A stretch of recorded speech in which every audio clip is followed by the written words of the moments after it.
Hare Krishna. We're continuing on our daily classes of Srimad Bhagavatam. This is Canto 2, Chapter 9. We're on text number 7. And so before that, I offer my obeisances unto Lord Sri Krishna, the Son of Vasudeva, who is the Supreme, all-pervading personality of Godhead. I meditate upon that transcendent reality, who is the primeval cause of all causes, from whom all manifested universes arise, in whom they dwell and by whom they are destroyed. I meditate upon that eternally effulgent Lord, who is directly and indirectly conscious of all manifestations and is yet beyond them.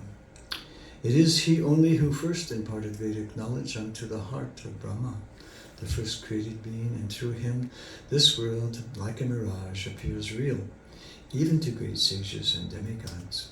And because of him, the material universes created by the three modes of nature appear factual, although they are unreal.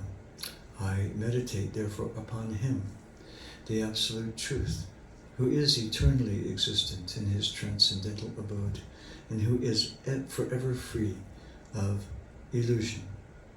Lord Sri Krishna ki jai. Completely rejecting all religious activities which are materially motivated, this Bhagavad Purana propounds the highest truth. The highest truth is reality distinguished from illusion for the welfare of all.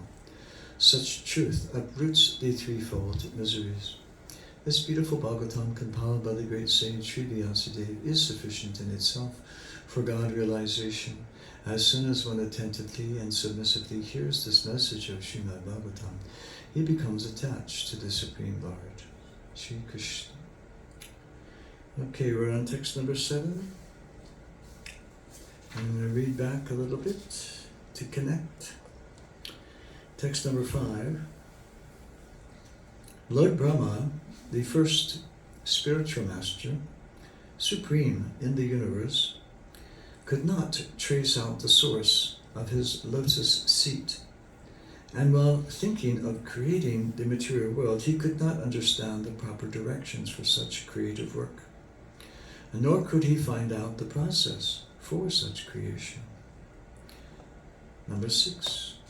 While thus engaged in thinking in the water, Brahmaji heard twice from nearby 2 syllables joined together.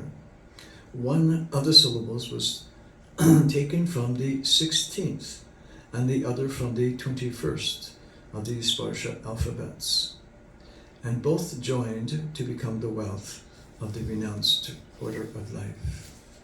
Tapa. And text number 7.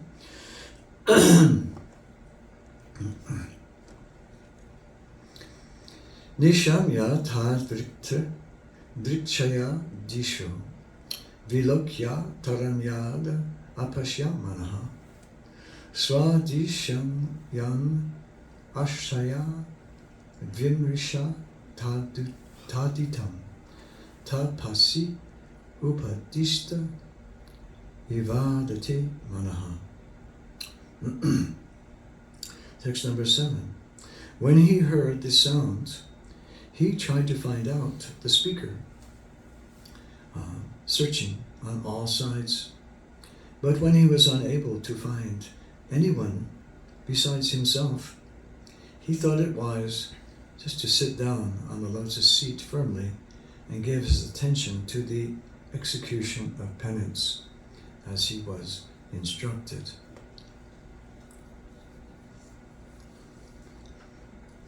That would be a very unusual circumstance. Like you're the first created being in the universe. There's no other creatures.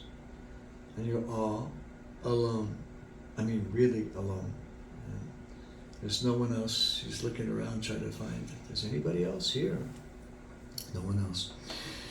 So I think I just better sit down here and perform what I instinctively feel like is the right thing to do, which is to perform penance. Purport: to achieve success in life, one should follow the example of Lord Brahma, the first living creature in the beginning of creation.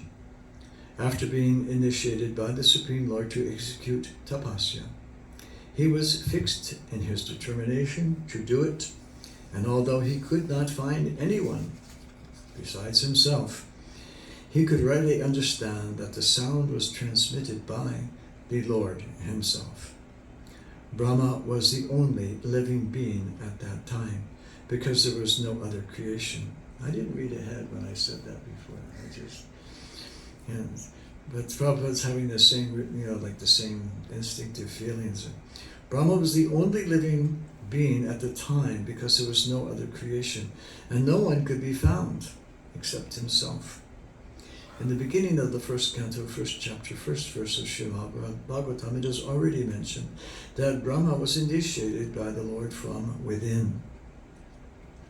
The Lord is within every living entity as the Supersoul, and he initiated Brahma because Brahma was willing to receive initiation. The Lord can similarly initiate everyone who is inclined to have it. That's why the process of becoming enlightened or initiated is different from the external initiation, which we are so commonly aware of, and which has, in my opinion, been given far too much attention and elevated to a place which is not really proper. Because the real initiation actually is simply hearing and accepting. You hear and you accept, and you are initiated. That's what Prabhupada said. He says, my touch is just a formality. You see, everyone likes the idea of formality. Everyone likes the idea that I have been formally initiated by so and so and so. But some people even in this movement, were very active in doing so many wonderful things for Prabhupada, but they never received that formal initiation. George Harrison, to be one. And he has, his service, you can't even calculate how many people he's influenced by his understanding and accepting of the principles of Bhakti Yoga. As simple as that. So it's not a formality that's important, because so many were formally initiated and so many of those disappeared back into the woodwork, back into the landscape of material nature. And they didn't do very much at all. But whatever contact they had, that's to their benefit, and it will benefit them in the future. But so it's not the formal initiation, it's the understanding of Lord Chaitanya's movement, the understanding of the spiritual power of Lord Chaitanya's mercy, and the spiritual power of the compassion that is embodied in both Lord Chaitanya and Lord Nityananda. They don't see any faults in anyone, and anyone is qualified to chant the holy names to become purified. That is the understanding. And when you understand that, then you take those three things that Lord Chaitanya asked us to do, is to chant Krishna, worship Krishna, and give Krishna to others. That's all. The three things. So, the Lord can similarly initiate everyone who is inclined to have it. In the Chaitanya Shikshamrita, also Bhaktivedanta Thakur mentions that sometimes the soul is so advanced from his previous life that he is initiated from within by the Super Soul. It's very rare, and it's rare, that an external spiritual master is not necessarily required if the Super Soul decides to initiate the person himself from within. And this is absolutely part of the program. But for the general mass of people, that formality seems to be important and necessary for getting them kicked off in the right way in their Krishna consciousness. As already stated, Brahma is the original spiritual master of the universe. And since he was initiated by the Lord himself, the message of Srimad Bhagavatam is coming down by the cyclic succession. And in order to receive the real message of Srimad Bhagavatam, one should approach the current link or spiritual master in the chain of the cyclic succession. And after being initiated by the proper spiritual master in the chain of succession, one should engage himself in the discharge of tapasya. Oh, you see where you're reading it. I know, it doesn't In the discharge of tapasya, in the execution of devotional service. See, that's what our tapasya is. It's just instead of waking up every morning and doing, well, say, or sleeping in as late as we'd like to sleep and then doing whatever we want to do after that. The tapasya is we get up every morning and we chant holy names and we worship Radha and Krishna, and we have a day full of activities which are trying to fulfill the third part of Lord Chaitanya's request, which is trying to give Krishna to others. That is the we chant Krishna, we worship Krishna, understand Krishna. And so in this way, that is our tapasya. That's our tapasya. Instead of just getting up every morning and doing whatever, going wherever you want to go. And the souls in Kali Yuga are so restless, very, very restless.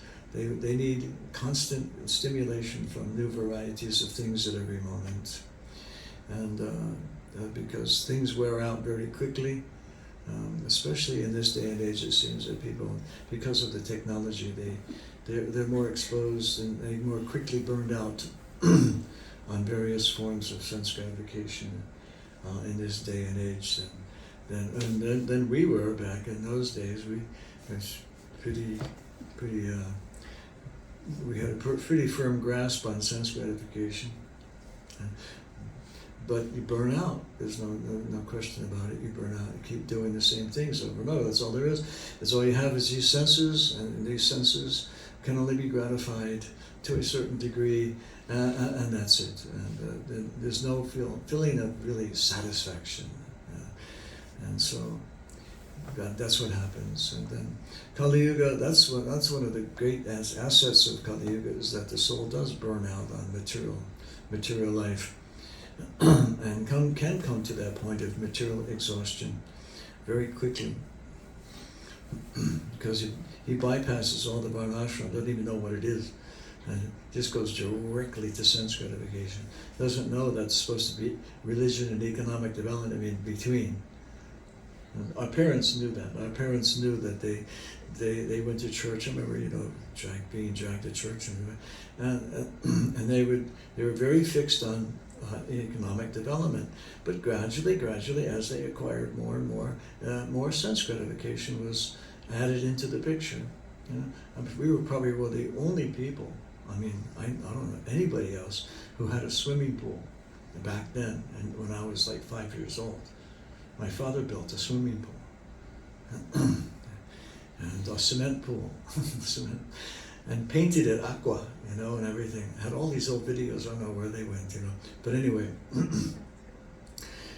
so there the pool was added, and then a nice new Pontiac convertible and all these different things.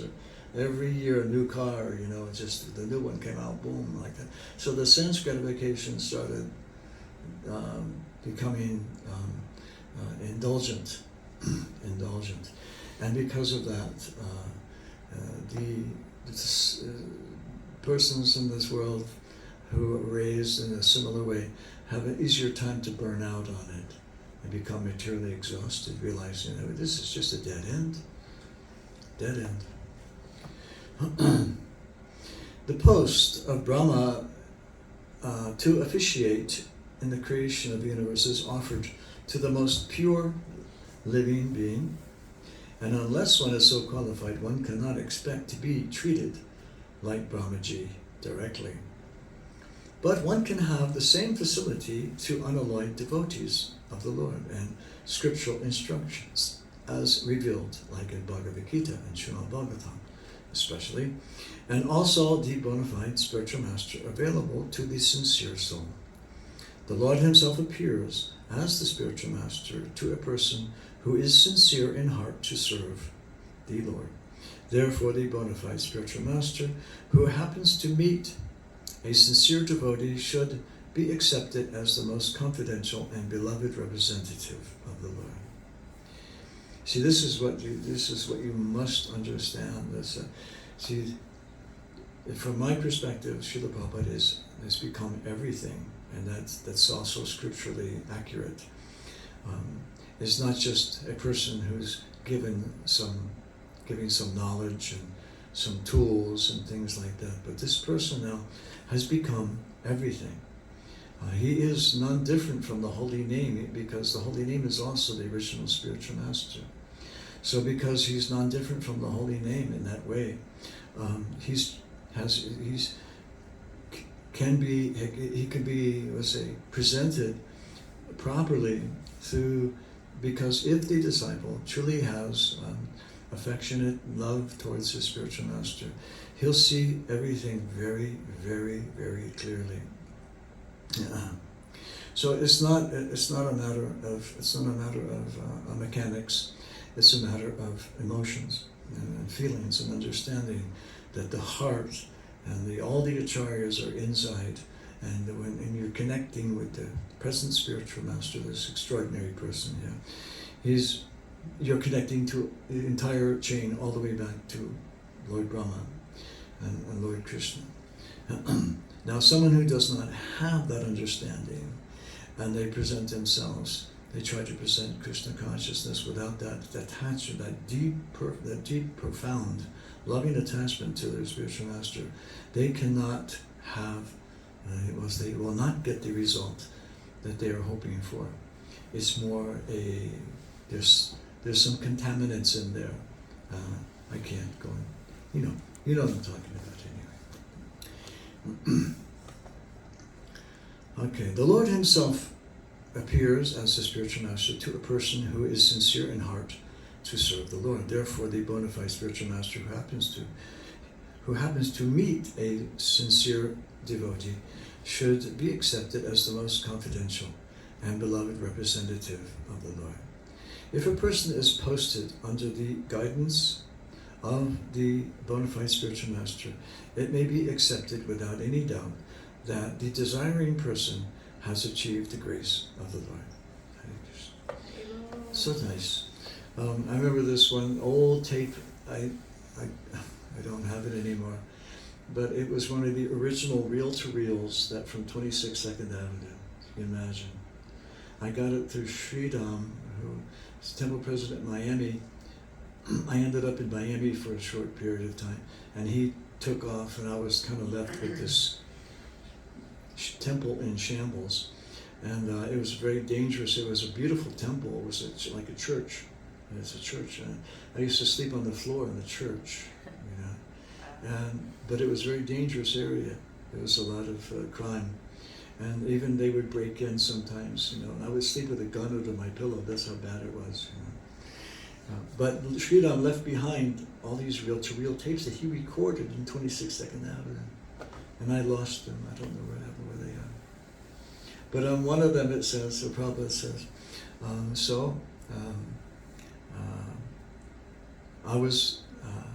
this boy comes up to me on this, Prabhupada is talking, this boy comes up to me on the street, and he asked me the question. He says, "Are you a Swami?" Like that. And Prabhupada says, "Yes, my dear boy." And then Prabhupada right after that he said, "And I think that this relationship is eternal." Just like that. So that was Harigriva. Came up to him. "Are you a Swami?" And he said, "Yes, my dear boy." And then Prabhupada said to the side, "And I think this relationship is eternal." It's really so sweet, isn't it? That's the special place of Srila Prabhupada, special in every way. Hare Krishna, Srila Prabhupada ki jai.